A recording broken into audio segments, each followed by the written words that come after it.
স্বৈরাচারী হাসিনার আমলে নির্যাতিত আমাদের যখন দুঃসময় ছিল তখন একটা প্রোগ্রামে গিয়ে বহু লাঞ্ছিত বঞ্চিত হয়ে নির্যাতিত হয়েছি, পুলিশের পিটান খেয়েছি, এমনকি মামলা খেয়েছি, হামলা খেয়েছি অনেক। 16 বছরের মধ্যে আজকে আমি উন্মুক্তভাবে আমি ধান নিয়ে আসতে পেরেছি। আসছি ওই যে মোল্লাম আমার প্রিয় নেতা জনাব তারেক রহমানের ডাকে তারুণ্যের সমাবেশে যোগ দেওয়ার জন্য আমি আজকে এখানে এসেছি। আমার বোধেশ্বর ইউনিয়নের আমার বড় ভাই জুয়েল মাতবরের নেতৃত্বে এবং আমার চাচা ফতেঙ্গপুর ইউনিয়ন শিলমগড় 3 নং ওয়ার্ড স্বেচ্ছাসেবক দলের সভাপতি জনাব মোহাম্মদ মোশাররফ হোসেন মাঝির নেতৃত্বে আমার আজকের এখানে আসা। আমি মাননীয় উপদেষ্টা মহোদয়কে বলবো, মাননীয় উপদেষ্টা মহোদয় আপনি ডিসেম্বরের আগে পারলে নির্বাচন দিয়ে দিন। আর না হয়তো আপনি বলেছেন নির্বাচন ডিসেম্বর অথবা জুন, কিন্তু জুনের প্রয়োজন নয়, আপনি ডিসেম্বরে নির্বাচন দিয়ে দেন। ডিসেম্বরে নির্বাচন দিয়ে দিলে একটি নির্বাচিত সরকার গঠন হবে, গণতান্ত্রিক সরকার গঠন হবে। সেই গণতান্ত্রিক সরকার এসে তারা সংস্কার করবে, যত বিচার ব্যবস্থা আছে সেগুলো করবে এবং বিচার করবে। এগুলা তো আপনার কোনো দায়িত্ব না। আপনার দায়িত্ব হচ্ছে একটি সুস্থ একটি নিরপেক্ষ নির্বাচন দিয়ে আপনি নির্বাচিত সরকারকে ক্ষমতা বুঝিয়ে দিয়ে আপনার অবসরে যাওয়া। আমি আমার প্রিয় নেতা জনাব তারেক রহমান সাহেবকে ভালোবাসি। তিনি আজকে ডাক দিয়েছেন তারুণ্যের সমাবেশে, তাই আমি আমার নিজের ইচ্ছায় যত কষ্টই হোক, যত দুঃখই হোক, এই 17 বছরের নির্যাতন যেহেতু সহ্য করতে পেরেছি, এখন এই যে 2-4 ঘন্টার কষ্ট দুঃখ, এগুলো কোনো কষ্ট দুঃখ মনে হয় না, কোনো কষ্ট মনে হয় না। এগুলা মনে হচ্ছে যেন আমার একটা আনন্দের জোয়ার লাগছে। 17 বছরে আজকে আমরা উন্মুক্ত ছিলাম না, আজকে উন্মুক্ত, তাই আনন্দের বুক ফেটে যাচ্ছে।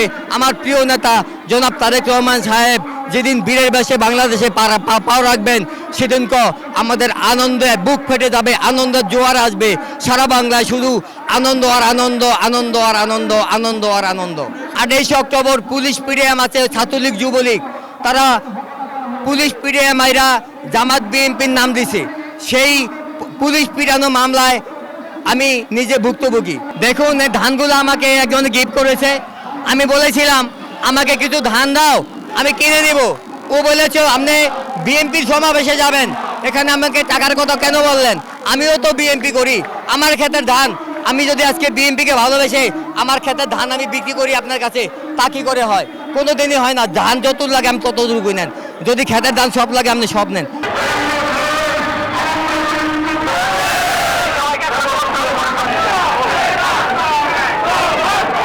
এখানে এসেছি বাংলাদেশের সবচেয়ে জনপ্রিয় দল বিএনপি, সবচেয়ে জনপ্রিয় নেত্রী বেগম খালেদা জিয়া, সবচেয়ে জনপ্রিয় নেতা বিএনপির ভারপ্রাপ্ত চেয়ারম্যান মহোদয় তারেক রহমান। সেই তারেক রহমানের আজকে সারা বাংলাদেশ নিয়ে তিনি ভাবেন, তরুণদের নিয়েও ভাবেন। তিনি এই তরুণদের নিয়ে সারা বাংলাদেশের বিভাগে বিভাগে তারুণ্যের সমাবেশ ডেকেছেন এবং তরুণদের অধিকার নিয়ে। আপনারা জানেন যে বারবার তারেক রহমান একটি কথা বলেছে, এই 18 বছর তরুণরা ভোট দিতে পারেনি, তরুণরা তাদের স্বাধীনতা ছিল না, তাদের বাক স্বাধীনতা হরণ করা হয়েছিল, তাদের চাকরি দিচ্ছিল না, যদি আওয়ামী লীগ না করে কাউকে চাকরি দেওয়া হচ্ছিল না। তাই এই তরুণদের নিয়ে আজকে ঢাকার এই তারুণ্যের সমাবেশ, লক্ষ লক্ষ লোকের হাজির। তাই আমরা মনে করি যে তারেক রহমান সঠিক সময় সঠিক সিদ্ধান্ত নিয়ে তরুণদের অধিকার নিয়ে তারুণ্যের সমাবেশ করতেছে। এই সরকার কেন যেন একটি অনিবন্ধিত দল, শিশি কুশিরের দল, এই চিলড্রেন পার্টি এনসিপিকে নিয়ে খুব মাখামাখি করতেছে, অথচ এই 46টি দল তাদেরকে গুরুত্ব কম দিচ্ছে। আমি মনে করি বিএনপি সর্ববৃহৎ দল, তাদেরকে আগে গুরুত্ব দিতে হবে এবং 46টি দলকে গুরুত্ব দিতে হবে এবং ডিসেম্বরের মধ্যে জনগণ ভোট দিতে চায়, তাই ভোট দিতে হবে। ছাত্রলীগ যখন করত এবং তার বাবা যখন আপনার থানা আওয়ামী লীগের ভাইস প্রেসিডেন্ট ছিল, সেই সারজিদ আলম তখন এই শেখ মুজিবুরকে মাথার মুকুট করে রেখেছে, তাকে সবচেয়ে বেশি ভালোবেসেছেন, বলছে বিশ্বের শ্রেষ্ঠ লোক। অথচ যখনই এনসিপি করেছে সেই শেখ মুজিবুর রহমানকে এখন প্রস্রাবখানায় পায়খানায় রাখে। তাই এই জীবিত মোস্তাক হচ্ছে সারজিদ আলম।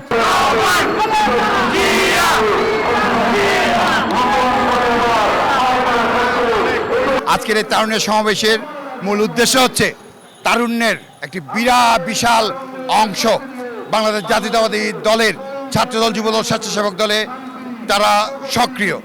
বাংলাদেশের তারুণ্যের শক্তির একটা বিরাট অংশ বাংলাদেশ জাতীয়তাবাদী দলের অনুপ্রাণিত এবং জাতীয়তাবাদী দলের রাজনীতি করে। তাই তরুণরা জানেন আগামী দিনের ভবিষ্যৎ। এই তরুণদের সুসংগঠিত করার প্রয়োজনে এই তরুণদের একটি পরিকল্পিতভাবে রাষ্ট্রের জন্য, রাষ্ট্রের সুশাসন, ন্যায্যতা এবং গণতান্ত্রিক অধিকার সচেতন করার জন্যই আজকের এই তরুণের সমাবেশ। ইনশাল্লাহ তরুণের সমাবেশ সফল হোক এবং সারা দেশে তারুণ্যের প্রতিটি ছেলেমেয়ের মধ্যে দেশপ্রেম, ন্যায়বোধ, নীতিবোধ এবং দেশের সার্বভৌমত্বের প্রেম চলে আসুক। দেশকে নিয়ে তারা কাজ করুক, গণতন্ত্র প্রতিষ্ঠায় তারা কাজ করুক।